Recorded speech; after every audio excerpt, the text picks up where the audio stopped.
नमस्कार दोस्तों, मैं धर्मेंद्र कुमार मीना, असिस्टेंट प्रोफेसर राजनीति विज्ञान। पिछले वीडियो में अपन ने सार्क के बारे में अध्ययन किया। South Asia association for regional corporation. अभी कोविड-19 जो महामारी चल रही है, इसके संदर्भ में सार्क और इसका अध्ययन करेंगे। कोविड-19 के संदर्भ में सार्क का अध्ययन करेंगे। प्रधानमंत्री नरेंद्र मोदी ने कोविड-19 की चुनौती से निपटने के लिए सार्क देशों के राष्ट्राध्यक्ष के साथ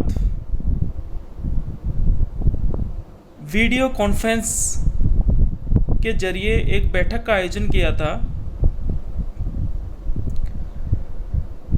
भारतीय प्रधानमंत्री के प्रस्ताव पर 15 मार्च 2000 को आयोजित इस वर्चुअल बैठक में सार्क देशों ने कोविड-19 की चुनौती से निपटने के लिए भारत की इस पहल का स्वागत किया। भारतीय प्रधानमंत्री ने सामूहिक प्रयास से कोविड-19 की चुनौती से निपटने के लिए एक सार्क कोविड-19 इमरजेंसी फंड स्थापित किए जाने का प्रस्ताव रखा। कोविड-19 की चुनौती से निपटने के लिए प्रधानमंत्री नरेंद्र मोदी ने सार्क कोविड-19 इमरजेंसी फंड, जो साउथ एशिया के देशों में कोविड से निपटने के लिए काम आएगा, उसके लिए गठित किया सार्क कोविड-19 इमरजेंसी फंड। इस फंड के लिए भारत की तरफ से शुरुआती सहयोग के रूप में 10 मिलियन अमेरिकी डॉलर देने की घोषणा की। इस बैठक में भारत ने सार्क देशों के विदेश सचिवों व अन्य अधिकारियों के बीच विचार विमर्श से इस फंड के लिए रूपरेखा तैयार करने का सुझाव दिया।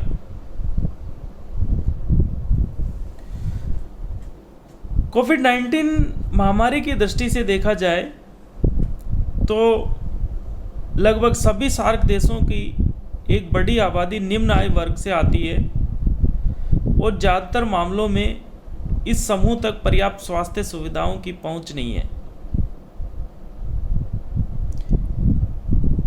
भारत, पाकिस्तान, बांग्लादेश, इन सभी सार्क देशों का अपन देखें तो यहाँ कोई मजबूत स्वास्थ्य सेवाएं नहीं है। मजबूत स्वास्थ्य सेवाएं वाले यूरोपियन देश भी इस कोविड-19 महामारी के दौर में बहुत बड़ी विपदा में हैं। तो इस स्थिति में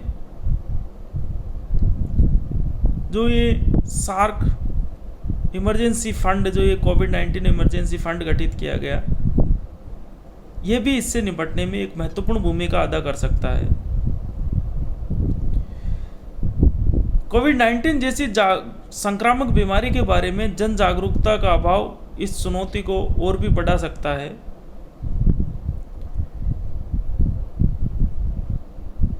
अगर देखें तो इन सभी देशों के पास स्वास्थ्य सेवाओं के अभाव है।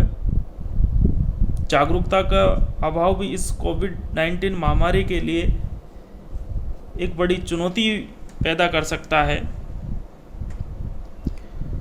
बांग्लादेश, भूटान और नेपाल जैसे देशों के साथ भारत की खुली सीमा है। ऐसे में इसका संक्रमण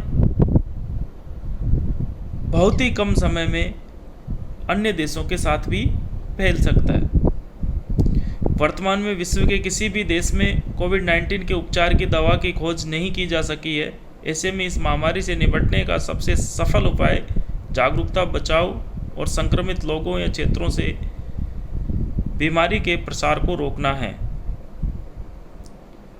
इस सार्क क्षेत्र में भारत ही ऐसा देश है जो इस परिस्थिति में बड़ी मात्रा में जांच, उपचार और चिकित्सीय प्रशिक्षण के लिए कम समय में आवश्यक मदद उपलब्ध करा सकता है। इस महामारी के दौर में और अनिश्चिततापूर्ण वातावरण में भारत के लिए एक जिम्मेदार पड़ोसी के रूप में अपनी नेतृत्व क्षमता का प्रदर्शन कर क्षेत्र के देशों के बीच अपनी एक सकारात्मक छवि प्रस्तुत करने का एक महत्वपूर्ण अवसर है।